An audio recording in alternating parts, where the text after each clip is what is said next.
Hey, I'm Chris, and this is MMA for You. I'm going to be doing my MMA Q A for August of 2016.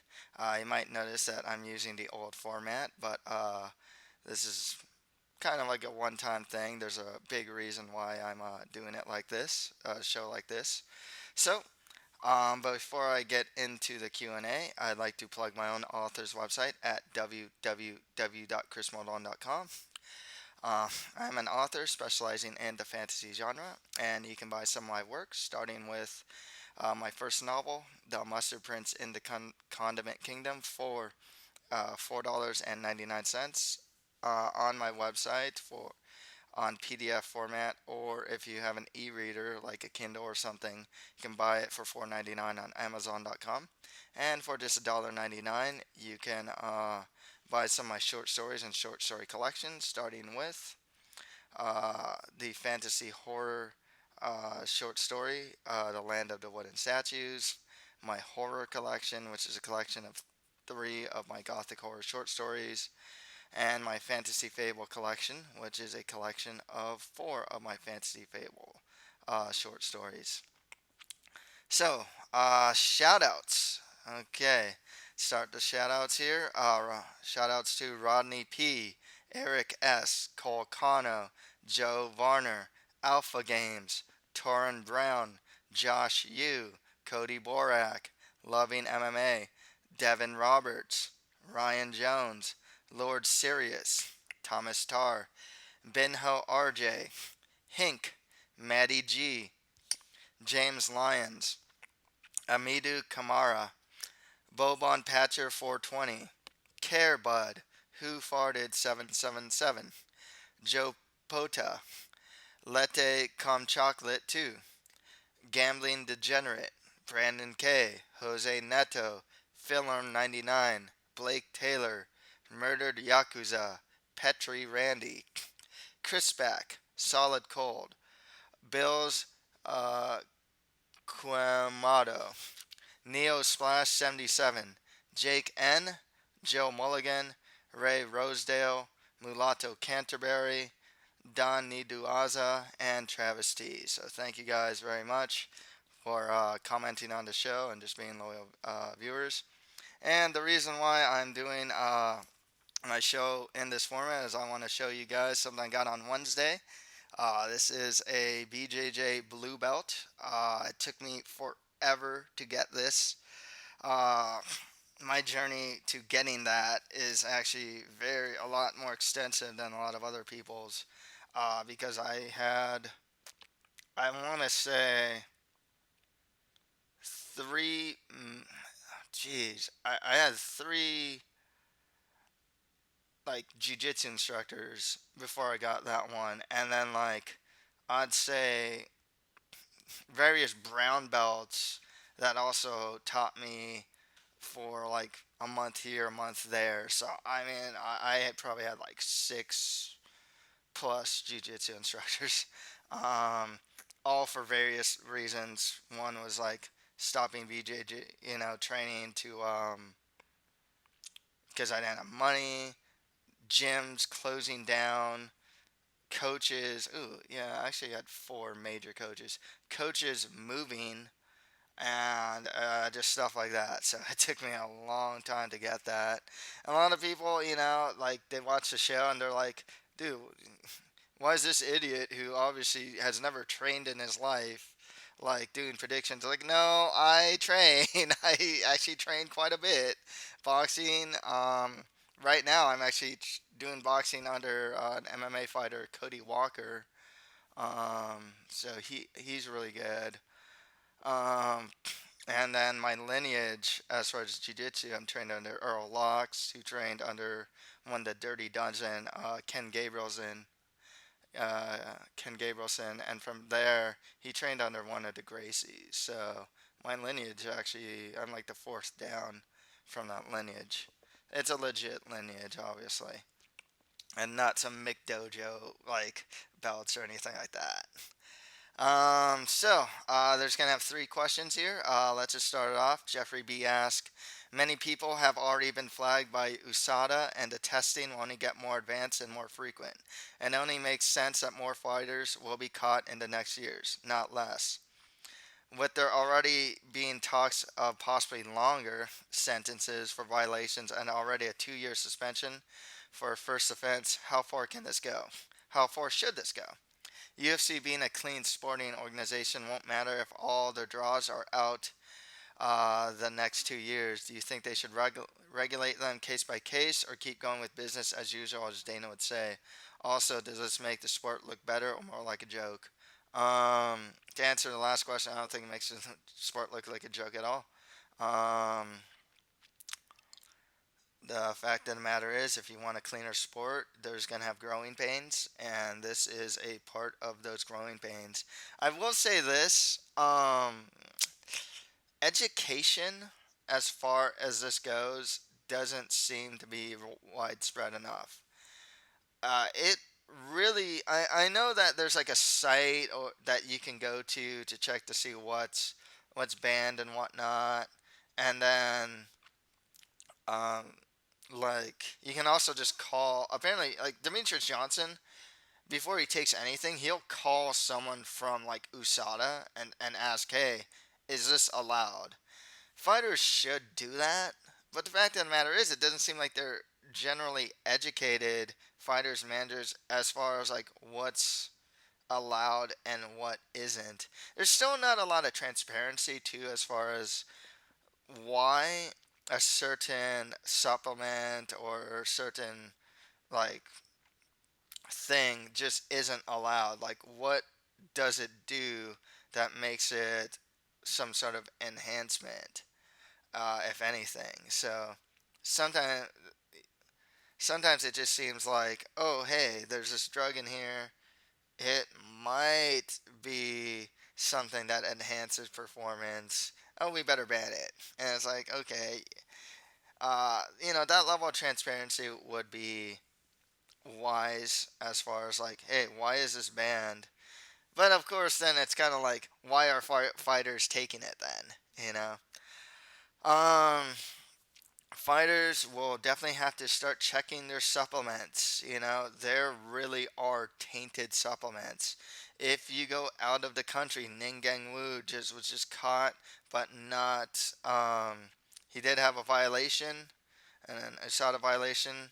It does seem legitimate that there was meat, and the standards that of which other countries put hormones into their meats and whatnot is going to be different than the standards that they do here.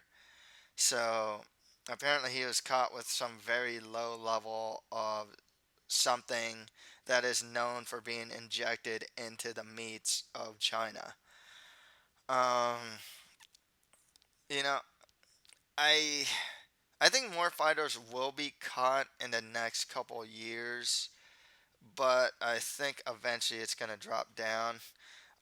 The thing that's going to actually be tough are fighters coming straight from the regionals to the UFC because testing is just less stringent in the regional scene. So what they can get away with on the regional scene and what they've been doing forever or for who knows how long will not cut it in the UFC. And there are guys like that guy who just beat Usman Palhares, Emil Meek. That's like, yeah, you know what? I gotta get my like everything in order. I've been taking so and so pill, drug, whatever, and it doesn't seem like it seems like it's on the list of stuff you're not supposed to take. So guys coming off the regional scene that have been taking something might not be able to take such a thing.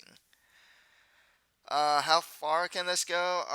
The 2 year ban really sucks. Honestly, that really sucks. I do think it should be less, 1 year. But at the same time, it's just one of those things where it's like,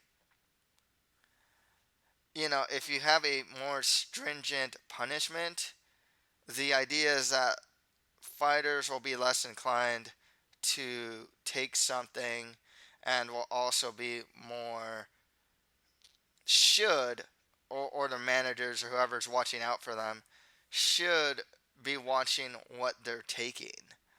Um, yeah, but how far should this go? I don't know if it should be any longer. If anything, it should be any shorter.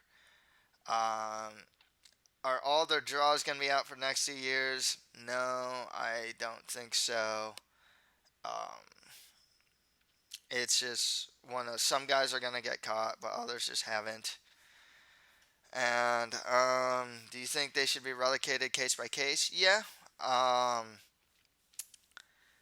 like I said, some of them, if you're fighting in like Mexico City, for example, eating the meat there, and it's like, oh, whoops, the meat has something. They have cases on boxing of that actually, where it's like, yeah, these people from or like this soccer team went to this place, ate the meat there in Mexico, and like all of a sudden they're all caught with this like low level of this certain like drug or whatever. It's like, oh, like yeah, we all ate the meat there, for example. So it's like, should those guys get 2 years? Probably not. A lot of people are also there's a lot of funny claims now. Tainted supplement is the big one right now.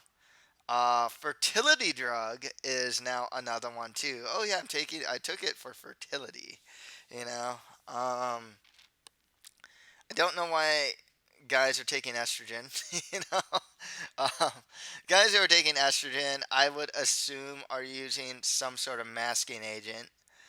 Uh, they're not necessarily taking estrogen, but they're just taking something that has high levels of estrogen inside of them. And like generally speaking, when I see that, I think the first thing I think is like masking agent.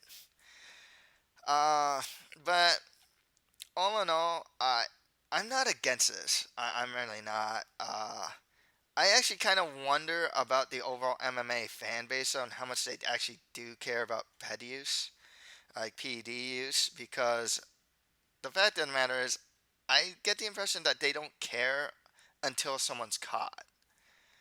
Um, you know, I know we like to champion the whole clean sport thing, but I think at the end of the day, people just want to see other people punch each other in the face at a very high level.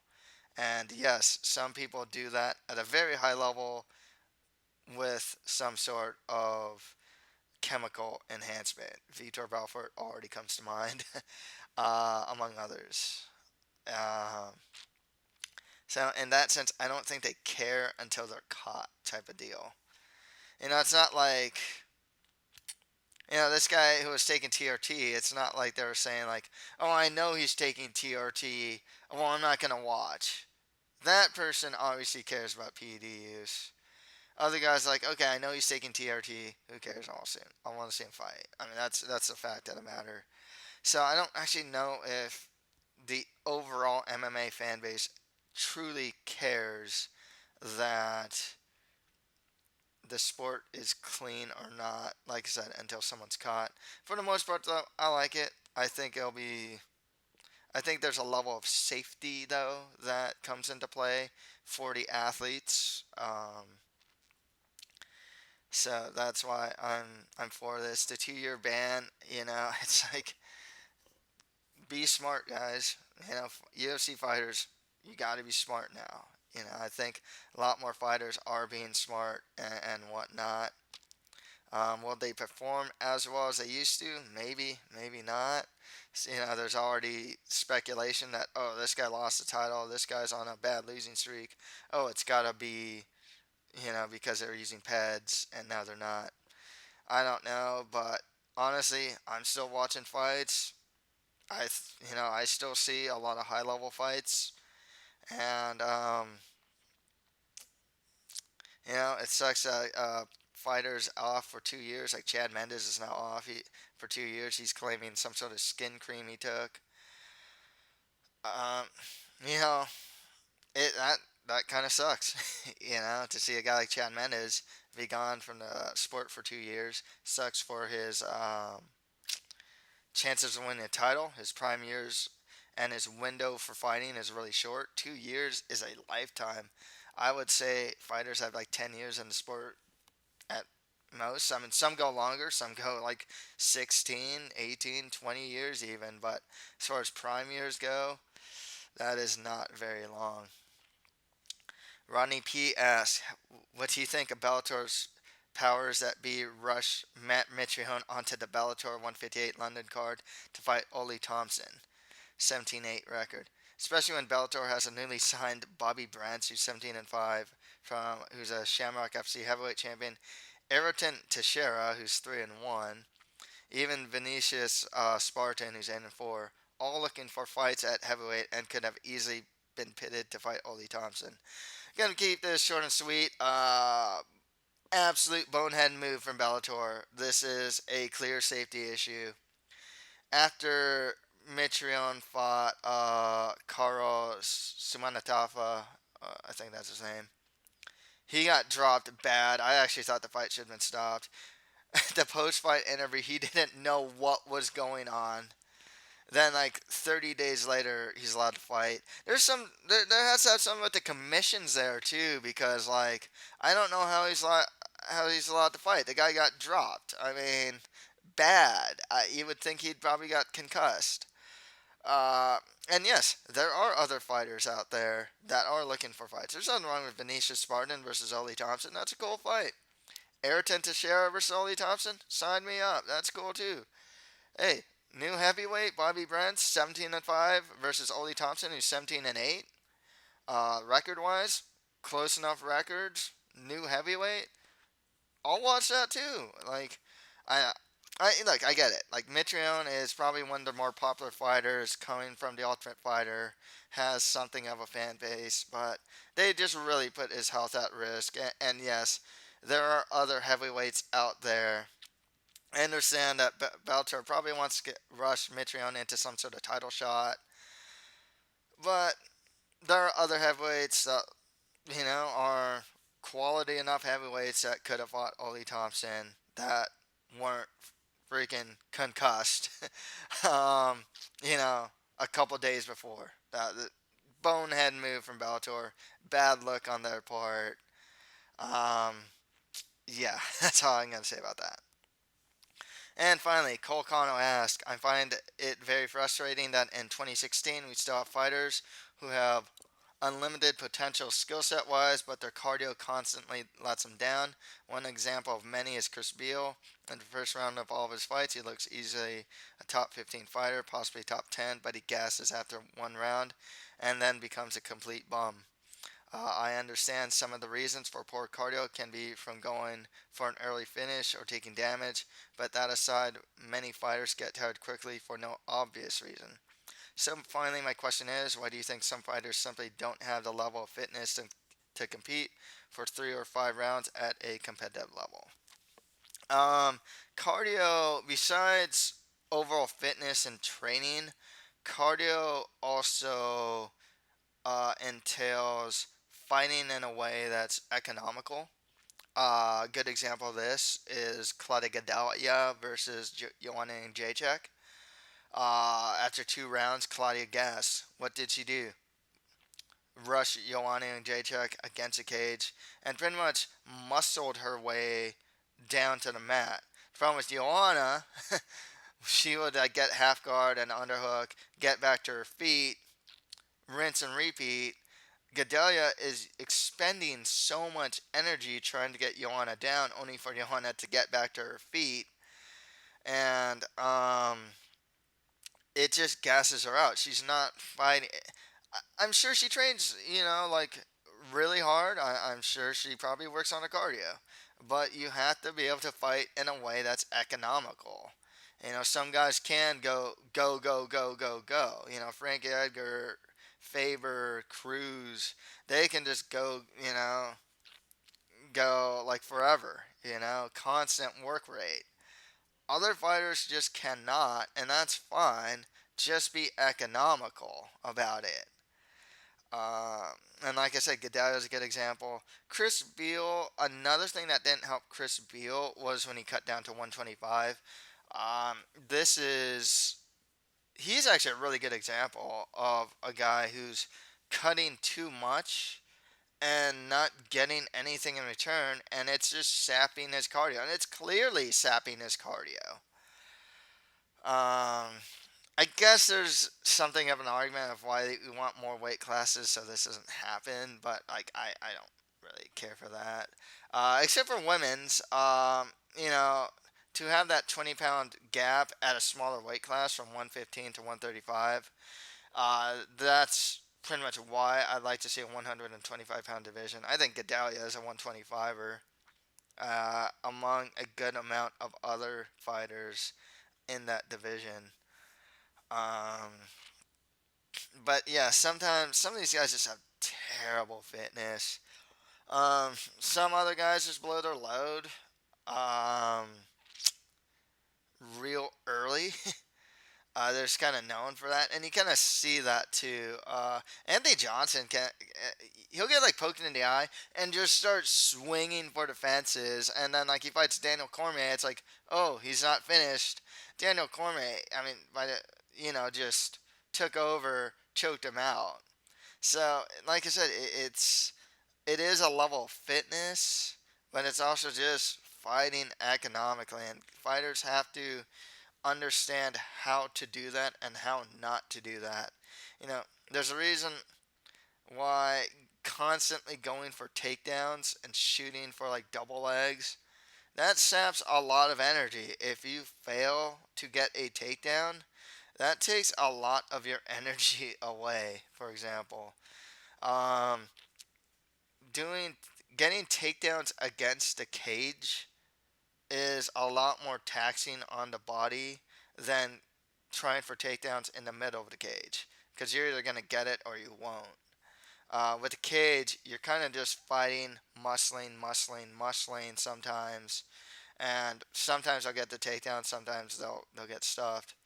Um, and yeah, some dudes just don't have good fitness, and I don't know why. Part of it's training too.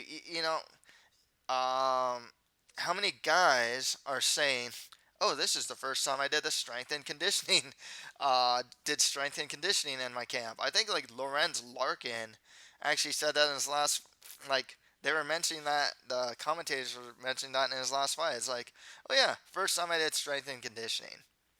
Um, the other thing is the level of training that you get could also determine your fitness as well. Because if you're in a smaller gym and they still have antiquated methods of training, you might not actually be getting good strength and conditioning. If you're just sparring all the time, hey, yeah, you get some level of good fit, like you get a good sweat from doing that, but it's not as good as like strength and conditioning. Um, is. It could be a monetary thing too. Really, it's just like you had a strength and conditioning program. You had to hire a coach. Sometimes you have to go to a strength and conditioning place. That's money out of your pocket that some fighters just might not have. So, as far as like why cardio constantly lets fighters down, it's one of many reasons. It really could be a financial reason. It could be a training reason. It could be a both training and financial reason. It could be just fighters fight like goons. Honestly, hey, let's burn ourselves out in the first round. See it all the time. You know, it's fighters that don't know how to fight in an economical way. Um, and some guys that, hey, maybe they're just lazy and they don't train good. They don't train as hard as they can.